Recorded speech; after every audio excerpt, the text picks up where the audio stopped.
Gdy w 2002 roku Porsche zaprezentowało model Cayenne, to część opinii publicznej, można powiedzieć dyplomatycznie, była delikatnie zdegustowana. Ale auto okazało się takim hitem, że Porsche postanowiło iść za ciosem i w 2009 roku pokazało pierwszą w swojej gamie limuzynę, czyli model Panamera. I ta Panamera też okazała się hitem, bo w niektórych latach sprzedawano więcej Panamer niż 911. I co? No powiedzieli, no przecież musimy to kontynuować, robimy drugą generację. I ta druga generacja wjechała w 2016 roku i my taką drugą generację, auto z pierwszego rocznika produkcji, Wam dzisiaj w używanych na karoserii pokazujemy.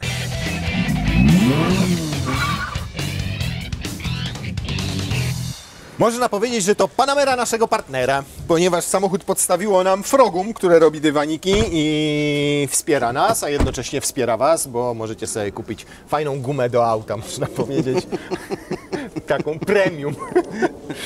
2016 rok i powiem Wam, że jak na Porszaka to trochę natłuczone, bo 110 000 kilometrów przebiegu. Jeden właściciel, bo od początku jest, można powiedzieć, w ekipie Frogum. I wiesz, co się w tym czasie zepsuło? W 8-letniej Panamerze 4S, czyli jak psikuta z S na końcu? Jak zawieszenie nie padło i nic z skrzyni, to raczej pewnie nic. Nic się nie zepsuło. Nic. Naprawdę nic się nie zepsuło przez 110 000 kilometrów. Auto miało wymieniony olej co 10-15 tysięcy kilometrów, ale jedna była zaskakująca rzecz, ale to potem do tego przejdziemy, powiem Ci coś o silniku. No to teraz Carfax. No i co tam ciekawego? Odnotowano uszkodzenia. Kradziony. Żartujesz? Pokaż. Zobacz. O. Czyli Bartek powiedział, zgadza się, że z Francji, tylko nie powiedział, że go wywiózł z Francji na lewo. Czy jednak nie pierwszy właściciel. Czyli jednak, no tak na to patrząc, to faktycznie pierwszy właściciel, bo się nie zgadza jedna cyfra w winie. Nie no, żartujemy. Oczywiście nie kradziony, natomiast też nie ma co ukrywać, że były tu pewne szkody odnotowane. I to jest fajne, bo zobacz, już w 2018 roku masz szkodę, czyli sprzed 6 lat. Obszar uszkodzenia. Przód, lewa strona, lewy przód, lewy tył, tył. Uszkodzone komponenty podwozia i nadwozia. No była jakaś tam przygoda. A są ceny tutaj podane? Frogum słynie z tego, że ma nie tylko świetne dywaniki, ale i super kierowców. Musiało srogo kosztować. No i potem 2019 rok, czyli rok później, lewy tył i tył. Słuchaj, dopatrujmy się plusów. Prawa strona nie była lakierowana. To skupimy się na tamtym stronie samochodu. No, ale zobacz, przebieg mamy rzetelny, bo tutaj 2019 rok miał jeden przegląd, w zasadzie po 3 latach użytkowania i ten przegląd to było tam 40 parę tysięcy kilometrów. W 2022 roku, czyli 2 lata temu, miała 94, od tamtej pory jeździ trochę mniej, bo pojawiły się też inne samochody u chłopaków. No i to tyle byłoby, jeżeli chodzi o Carfax, ale historię faktycznie można sobie sprawdzić, że z 2018 roku będzie szkoda odnotowana, to nawet się nie spodziewałem, szczerze mówiąc. Ciekawostka jest taka, że wiele osób sądziło, że Panamera będzie konkurencją na przykład dla Audi 8, BMW serii 7, ale Mercedesa S albo Mercedesa S-ki, ale Porsche wyszło z innego założenia. Chciało celować w te takie bardziej limuzyny segmentu E, ale w stylu coupé, czyli one tam mają swoją nazwę, nie pamiętam jak to się mówi na te samochody, ale no to takie coupé limuzyny. Mercedes CLS na przykład, BMW serii 8 Gran Turismo, tak? Bo one było takim autem. Maserati, które? Quattroporte, dokładnie, i tego typu samochody i moim zdaniem im się to stylistycznie świetnie udało. 8-letnie auto wygląda naprawdę rewelacyjnie, natomiast nie jest małe, bo w wersji krótkiej ma 5 metrów i 5 cm, a jeszcze była wersja Executive, czyli przedłużona, 15 cm większy rozstaw osi i 15 cm dłuższy samochód, czyli wchodziliśmy już w 5,20, mój drogi. Potem dołączyła wersja jeszcze taka a la kombi, shooting brake, tak można powiedzieć, czyli ten taki opadający ładnie tyłeczek i mnie się bardzo podobały, szczerze mówiąc. Te różne są opinie na temat tego, ale ta wersja Sport Turismo budziła też kontrowersje, tak? Tak jak na początku Cayenne, to auto, tak samo ona budziła pewne kontrowersje, ale tym razem te kontrowersje się potwierdziły, bo sprzedaż była na tyle mała, że w nowej, trzeciej generacji nie ma Sport Turismo i prawdopodobnie już nie będzie, bo sprzedaż była na tyle mała, że po prostu Porsche się nie kalkulowała produkcja. Co ciekawe, względem pierwszej generacji auto na zewnątrz praktycznie nie urosło. Są tak niewielkie te różnice, że wahają się pomiędzy 5 mm a 2 cm. Natomiast zwiększył się bagażnik, bo naprawdę mikry był w pierwszej generacji. To było tylko 445 litrów pojemności. Tutaj rzekomo to już Prawie 500. 495. Natomiast no jest płyciutki, jak tutaj widzimy. Tu mamy prolajnową gumę w bagażniku. Kurde, ale jak to jest dopasowane tutaj ładnie. No tutaj pod spodem nie mamy żadnej wnęki dodatkowej. Mamy olej, bo to słynny silnik 2.9 i to przecież Porsche, więc czasami może wymagać tak jak frytki, dolewki oleju, żeby się tutaj nic nie przypiekło. Wzmacniacze, nie wzmacniacze, żadnych tutaj więcej schoweczków. Nie ma tak naprawdę nawet miejsca na jakąś apteczkę, na coś. Tutaj masz zmieniarkę, więc tak jeżeli chodzi o zagospodarowanie bagażnika, to powiedziałbym, że żadnych tam dodatków, iWajów i w ogóle, no są jedynie uchwyty montażowe do siatki, które tam gdzieś widzieliście pod spodem, gniazdo zapalniczki 12V i to absolutnie wszystko. Ciekawie rozwiązana roleta, bo od razu Ci jedzie z całą klapą bagażnika do góry, więc ja takie praktyczne rozwiązania lubię. Jak trzeba, to ją zdejmujesz i jak też trzeba, no to sobie to wymontowujesz i akurat to jest, zobacz jaki to jest fajny patent, bo zazwyczaj gdzieś tam masz jakąś przesuweczkę, trzymasz coś, nie przepadam za tym i nie lubię. A tutaj w tym zamontowano po pierwsze żaluzję, widzisz? To jest żaluzja elektryczna, więc normalnie w rolecie tutaj masz żaluzję elektryczną. A tutaj taka jest fajna łapa do zdejmowania tego, patrz jak to prosto schodzi. Widziałeś? I już. Fajne jest też to, że pomimo, że to jest wersja 4-osobowa, to masz składane, środeczek tej kanapy i możesz sobie przewieźć dłuższe przedmioty. Stąd też dostaniesz do przycisków, które... No ale tak łatwo nie jest. Nie, no ja mam długą łapę, to no mi właśnie. jest to łatwo powiedzieć i zrobić. Dobra, dawaj walizki, mordeczko. Ja zainstaluję to i zobaczymy. No, a gdzie są walizki? Nie, zmieniła kolor. Proszę. Raz, druga wejdzie Ci tu? Nie, Nie wejdzie. nie. Nie A mam. tutaj spróbuj tak, też nie wejdzie. No nie. Nie wejdzie. No nie wiem, A weź to na pewno- a w weź to na- Tetrisa to ledwo pierwszy poziom przechodziłeś Weź to chyba. na poziomo. Nie filozuj. Co wziąć? Tę,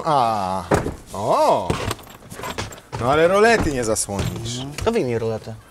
Nie, no nie na tym. Chcę pojechać, mieć wszystko do Hiszpanii jadę i muszę mieć wszystko zasłonięte, bo wiesz jak jest w Hiszpanii. Przepraszam bardzo. To musisz się spakować w inny wóz. Przepraszam bardzo. No nie, ta roleta jest nawet tutaj tak zabudowana od spodu przez ten silnik elektryczny, który steruje tą żaluzją, że No nie włożysz. nawet tego typu walizka nie wchodzi tam pod spód. Więc jak kupujesz sobie Panamerę za pół bańki, to od razu musisz kupić sobie za skromne dodatkowe 30 000 złotych komplet walizeczek, takich miękkich, toreb w zasadzie w Porsche. I wtedy Porszowskich. może mieścisz 445 litrów, ale tak to de facto duża, sztywna walizka wchodzi tutaj jedna. Uważaj na stopy. Bo jeszcze A, obniżą to jeszcze jedziesz w dół, tak? No. To proszę, jedziesz w dół. maksymalnie. Ale Oj, a teraz przed... Aj. O dobra, okej, No i w dobrze. porządku. No i powiem Wam, że tragedii nie ma. Naprawdę super siedzę, bo mam podparte uda, ten fotel jest wyprofilowany pod takim skosem, on nie jest płaska ta kanapa i naprawdę tam wpadam fajnie do niego, super trzymają mnie boczki. Naprawdę czuć tutaj, że to jest auto sportowe, nawet na tylnej kanapie. To jest niesamowite. Nad głową mógłbym mieć więcej miejsca. Zdecydowanie. Tu mamy akurat podwójny szklany dach, ale najbardziej narzekam na ilość miejsca nad głową, bo tak to, jeżeli chodzi o tutaj szerokość, jeżeli chodzi o miejsce na nogi, to jak na tego typu samochód sportowy z założenia jest naprawdę nieźle. Myślałem, że będzie znacznie gorzej. Mógłbym tutaj dłuższy kawałek drogi przejechać, no może nie na drugi koniec Europy, ale te 300-400 km nie zrobiłoby mi naprawdę, nie sprawiłoby mi bólu. Pewnie inaczej byłoby, jakbym siedział ja tam z przodu, a za mną ktoś Twojej postury. Panel klimatyzacji, tu zobacz, jest ta roletka, widzisz? Patrz, jak Ci zasłania ładnie. Jak ładnie. No i oprócz tego jeszcze masz tutaj roletki w bocznych, i fajne jest to, że nie mają żadnych prowadnic po bokach, tylko tu jest taka prowadnica stalowa w tym miejscu, więc nigdzie tutaj nie ma żadnego stelaża wbudowanego w ramę okna. Ten ekran, z tego co pamiętam, nie był standardem, tylko opcją. Tutaj mamy, jak tak zrobimy to cup holder i zobacz, to już przestało działać tak jak powinno. Trzeba No, może to coś tam się przytrzymać wylało albo paluszkiem i dopiero zasunąć. Więc tutaj pewnie coś się wylało, 2 gniazda USB tradycyjne.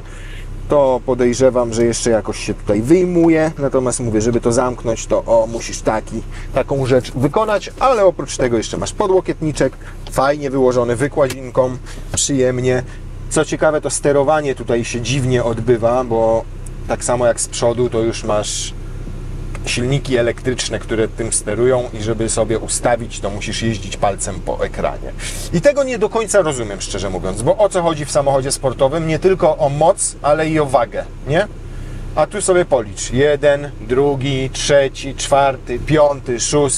Z 6 silniczków elektrycznych odpowiada za to, żebyś mógł sterować sobie nawiewem. Trochę przerost formy nad treścią. Z jednej strony tak, ale bierz to pod uwagę, że to jest auto klasy premium. I klient, chcesz mi powiedzieć, tego oczekuje, tak? No Że tak. siedząc z tyłu na kanapie będzie mógł sobie przesuwać po ekraniku. Nie, to jest kurna bajer, żeby twoje dzieci mogły tym się pobawić. Tak. Natomiast to, co mi się bardzo podoba, no to wykonanie, nawet tutaj z perspektywy tylnej kanapy i tych 2 foteli, bo i ta skórka na fotelach mięciutka i przyjemna. Zaraz przyjdziemy do tego fotela kierowcy, to ocenisz jego stan. No jest tutaj trochę wygnieciony, tutaj przy wsiadaniu jakby, nie? I tutaj wytarty przy... To zaraz tam przy pokażemy, boczku. natomiast tu, jeżeli chodzi o to, góra jak została tych drzwi wykończona, tutaj skórką, tu skórką, no niewielkie te kieszenie z tyłu w drzwiach, tu półlitrowa butelka to maksymalnie wejdzie, ale przeszycia, to z czego i jak to jest wykonane, to Porsche w starym, dobrym stylu. Nie to co nowe Cayenne. Możecie sobie obejrzeć, jak oceniliśmy jego jakość wykonania, jak tu sobie klikniecie i obejrzycie. Fotel kierowcy.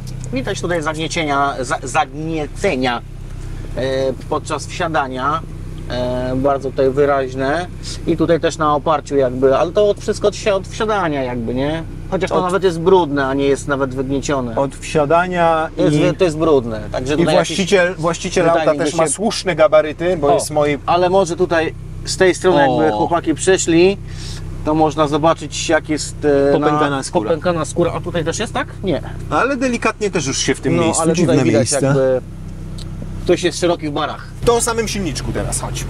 Poopowiadasz. To jest ta sama jednostka, która jest w Audi RS4, Audi RS5, RS5, na przykład, tak. która była w Makanie GTS stosowana. w SC. Tak. To jest jednak fajny silnik, konstrukcja sprawdzona, jakby można, wiesz, go tutaj też troszeczkę modyfikować. No w RS-ie ma trochę więcej mocy niż tutaj.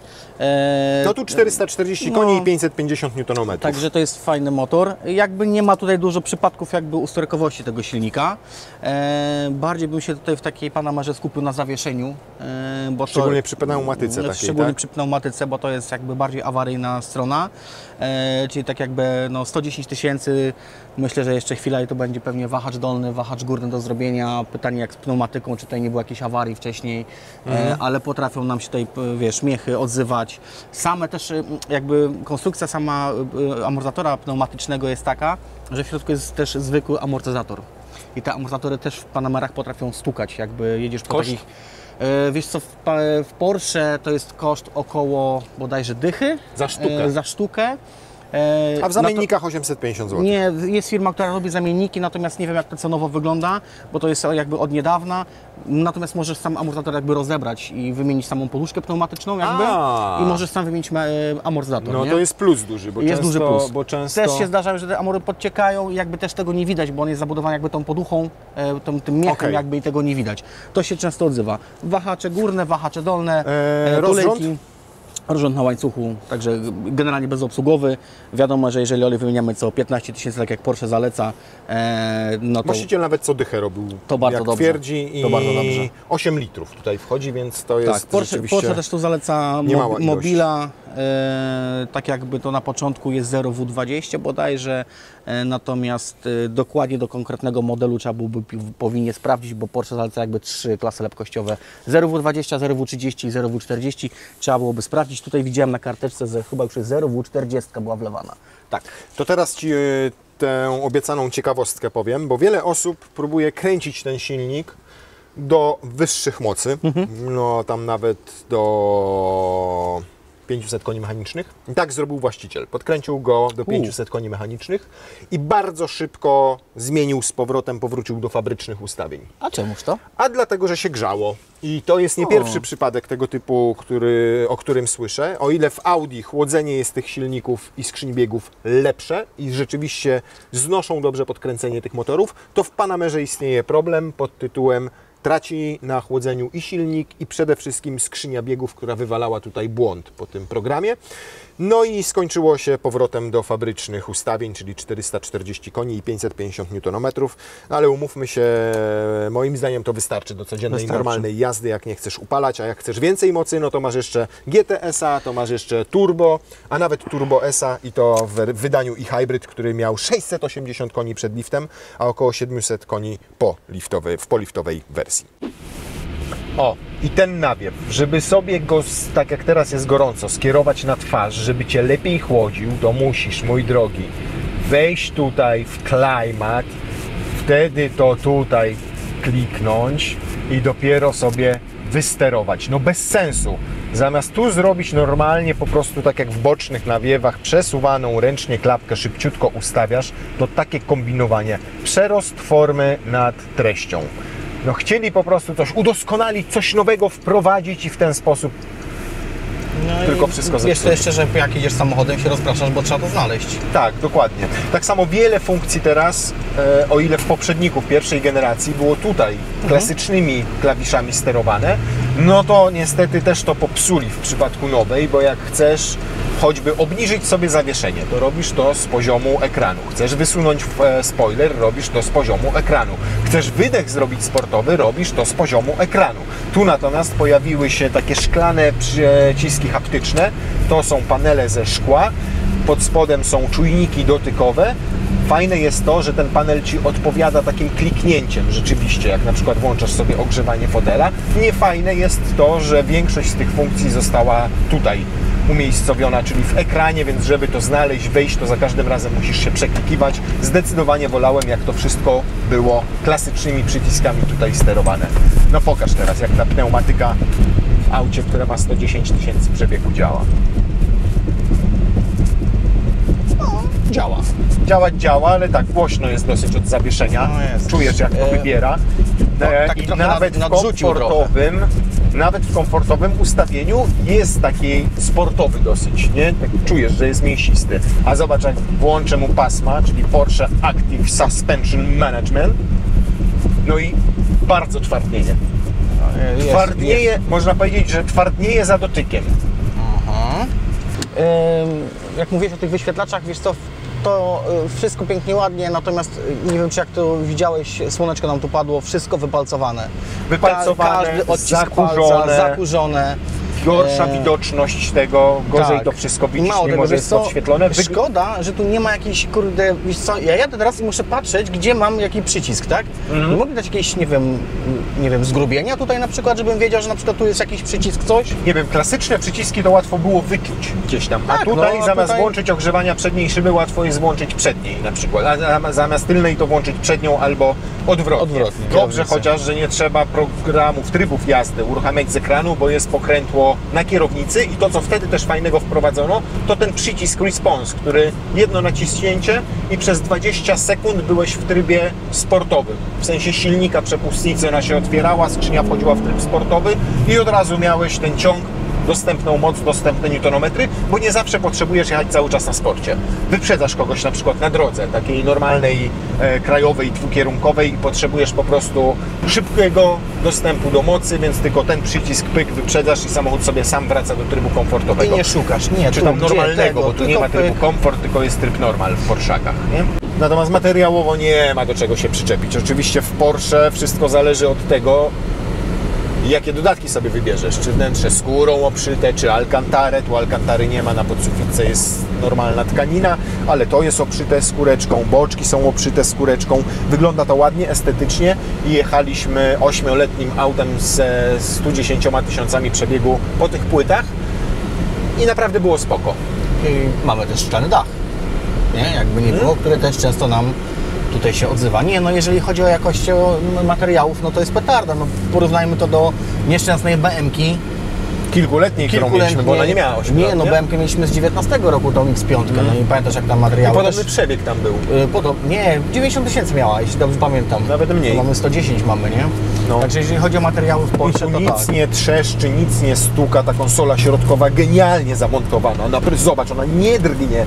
Nie trzeszczy. Nie, o tu coś, o, drzwiami widzisz, o tyle. A z tej strony, dlatego że z tej strony nie był malowany, wiesz, to dlatego. Z tamtej był, to składali jeszcze raz, porządnie. I dobrze złożyli. W serwisie. Nowe spinki dali pewnie dlatego. No. A widzisz, no wszystko pięknie, ładnie, ale to wszystko musi niestety kosztować. Tak jakby... No właśnie, i o tym chciałbym z Tobą porozmawiać, bo taką Panamerę z 2016-17 roku, czyli z pierwszych lat produkcji, 4S-kę, można kupić nawet za 200 000 złotych. To będzie egzemplarz oczywiście, który będzie miał już bardziej 150-200 tysięcy przebiegu, który będzie sprowadzony ze Stanów Zjednoczonych, który wiadomo, że gdzieś tam miał jakąś przygodę, ale powiedzmy, że doprowadzony jest przyzwoicie do ładu. Może taka 4S kosztować też 300 000 złotych.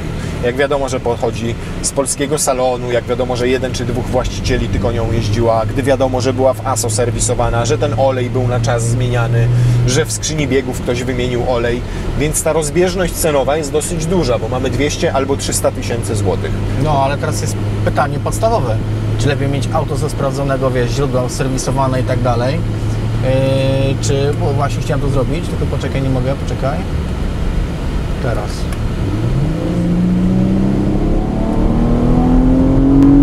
Ależ brzmi pięknie. Fajnie, co? No, te GPF-y strasznie stłumiły te samochody i to jest tylko 4S, naprawdę, No. a się tak ładnie to brzmienie jest tego wydechu. Dobra, ale my o pieniądzach Taki mieliśmy gadać, koncert. no. Wiesz co, nie, no ja bym jednak wolał chyba samochód ze sprawdzonego źródła, bo jednak to wiesz co... Znaczy sprawdzonego źródła i przede wszystkim ze sprawdzonym serwisem, sprawdzoną przeszłością. Tak, sprawdzoną serwisem i przeszłością jakby serwisową tego auta, bo wiesz co, no takie auto po 150 000, bo można tak określić, taka tykająca bomba zegarowa, nie wiesz co tutaj ci strzeli, a jakby to nie jest, wiesz, to nie jest samochód porównywalny kosztowo do, nie wiem, do BM-ki może, no ja bym powiedział, że to jest dużo drożej, tak? Dobrze, mówiliśmy, amortyzator 1 razem z pneumatyką. 8 koła liczmy, tak? 8 razy 4 przykładowo, tak? No razy 2, bo wymienia się parami, dobrze. powiedzmy, tyle Komplet mamy dobrze. opon, 10-15 koła, tak? Hamulce. No, tarcze, klocki ile? Klocki około 1000-1500 zł, ale mówimy tu o zamiennikach, tak? Za parę? Dobrej jakości. Klocki zawsze kupujemy w parach, tarcze kupujemy na sztuki, zależy jak są pakowane. No ile sztuk, ile tarcze? Za sztukę mniej więcej między 2-2,5 tysiąca trzeba zapłacić. No to wiesz... Za jedną tarczę. Za jedną tarczę, to zobacz, hamulce już Wymieniasz mamy. dwie i masz 5 koła, plus klocki hamulcowe 6000, sam komplet, Tak. żeby zrobić hamulce przód. Tak. O częściach mówimy, plus Mówimy o robocizna. samych częściach, nie mówimy o robociźnie, bo robocizna w serwisie to jest ponad 1000 zł. Tak, no wiadomo, że oni tam dadzą Robocza godzina. Robocza godzina w ASO. Oni dadzą Ci rabat oczywiście, bo dla starszego auta, bo to ja mówimy o nowych samochodach, ale dla starszych samochodów są tam rabaty, no ale powiedzmy, no ile ten rabat będzie? 800 zł zapłacił nieważne, za tą, no za tą nawet, roboczą no. godzinę? To jest jedna sprawa. Olej skrzyni biegów. 8 litrów razy 400 parę złotych za litr. Sam materiał. Sam materiał, tak? A to musimy co 60-80 tysięcy zrobić. Tak, Więc kolejny. jak właściciel poprzedni tego nie zrobił i nie jest w stanie tego udokumentować, to na dzień dobry mamy z 4 razy, ile mówisz? 8 razy 4, tak? 8 razy 4. Czyli 3200 za sam olej. Tak. To jest wymiana. No to dolicz sobie teraz tak, filtr powietrza, żeby filtr powietrza to wymienić, to trzeba zderzak zdemontować, bo jest pod zderzakiem schowany, także robocizna też troszeczkę dojdzie. Filtr powietrza powiedzmy tam 250-300 zł, zamiennik. Filtr kabinowy też podobna cena, filtr oleju 100, 8 litrów oleju silnikowego, olej do skrzyni, klocki, tarcze, opony przy zakupie samochodu, który ma 100 parę tysięcy, 5 dych pęknie? Żeby Minimum. zrobić takie rzeczy. A wahacze na przykład? I to widzisz, to o czym wspomniałem wcześniej, wahacze tutaj lecą w tych samochodach i tak jakby górny wahacz jest w zamienniku firmy Lemfordera, tak zwany zamiennik, już tam wcześniej rozmawialiśmy na ten temat, Tak. no to jest około 1000 zł, jeden górny, dolny 2,5-3. Czyli wystarczy, że musisz wymienić górne, dolne wahacze plus robocizna i 5 tysięcy za stronę, dwie strony, dycha. Dycha, nie?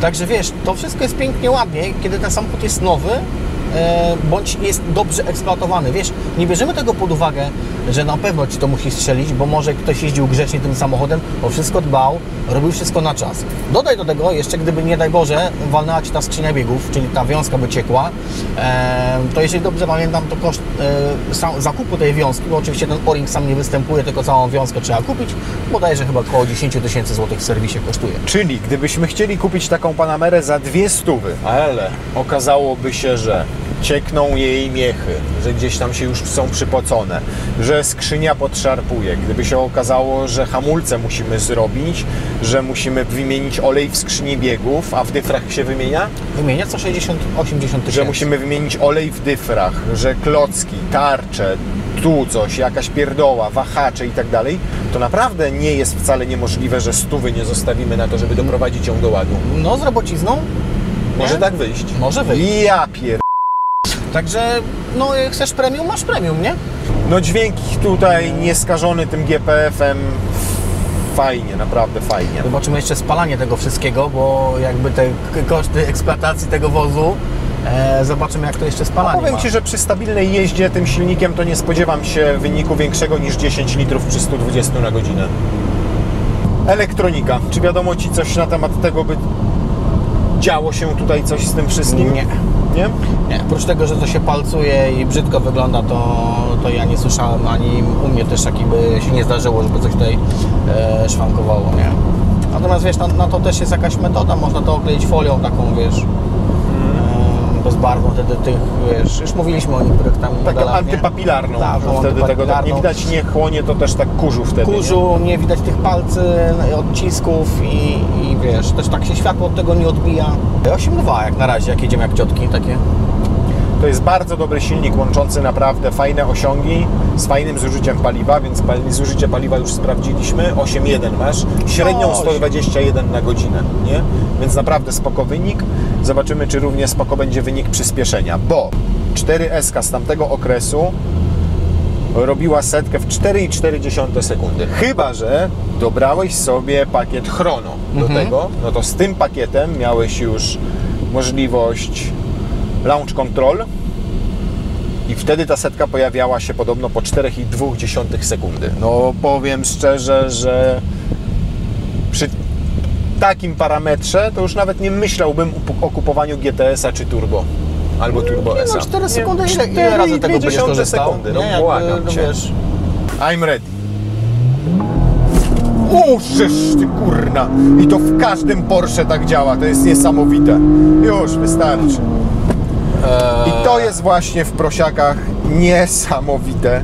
3 osoby na pokładzie. Normalnie pomiary wiesz jak się odbywają. No tak! 70% zbiornika, kierowca 75 kg. W wersji generalnie samochodu podstawowej. Ty, ona musi mieć skrętną tylną oś. Zobacz jak się złamała Ładnie, tutaj. co? Zarąbiście. I to jest wynik. 3 osoby na pokładzie. My 4,17? pełen zbiornik paliwa, czy ile mamy paliwa? No, połowa zbiornika paliwa. Połowa zbiornika paliwa. Szklany dach, dodatkowe boze, które tam 20 parę kilogramów, czyli mamy dodatkową masę 4,17.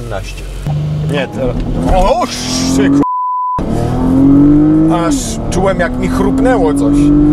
Proszę. Ciutkę gorzej, 4,35. Ale średnia to i tak w okolicach 4,20 kilku. No, I to jest tylko 4S. Rozumiesz? Masz S-kę, masz zwykłą Panamerę 4, Panamerę S, Panamerę 4S. no i teraz po co turbawka? A potem masz jeszcze GTS, potem masz Turbo, potem masz Turbo S. Nie wiem, po co? Ja też nie, szczerze, też nie wiem, po co Ci więcej w takim samochodzie. Ty ręce mi się, upodziłem się łapy. Kurde. No, powiem Ci tak, jak znam właściciela tego auta, to możliwe, że to auto ma 110 tysięcy przebiegów, ale po raz pierwszy miało robioną procedurę startu. To Obejrzyj sobie. obejrzę sobie. Właśnie straciło na wartości. Nie, i to też jest fajne w Porsche, bo uczestniczyłem na paru ich imprezach, że te samochody są do tego stworzone. Bywają auta, te ze znaczkami M, AMG czy RS, gdzie robisz procedurę startu, ale potem musisz dać odpocząć skrzyni biegów, silnikowi, one muszą się schłodzić i tak dalej. Tutaj robisz 0-100, hamujesz, 0-100, hamujesz. I tak sobie to powtarzasz dziesiątki razy nawet, a te wszystkie podzespoły godnie to znoszą. I to jest też ta różnica, nie? To co? Punktuj. Panamerkę 4S z 2016 roku. Ja teraz ją zapunktuję. No, punktuj ją, punktuj. Posłuchaj, co mi tutaj nie pasuje, bo tak jakby o dużych rzeczach, które mi się podobają, to już rozmawiałem z Tobą. Nie liczymy tutaj kosztów eksploatacji jakby, tak? No bo jeżeli kupujesz Nie samochód... patrzmy na to. Nie patrzmy na to, bo jeżeli jest kupujesz, Porsche. tak, kupujesz Porsche, to jednak musisz wiedzieć, że ten samochód będzie drogi w naprawie. No bo jakby był drogi w zakupy, to też i będzie drogi w naprawie, tak? No to jest klasa premium, jakby nie było. Tak.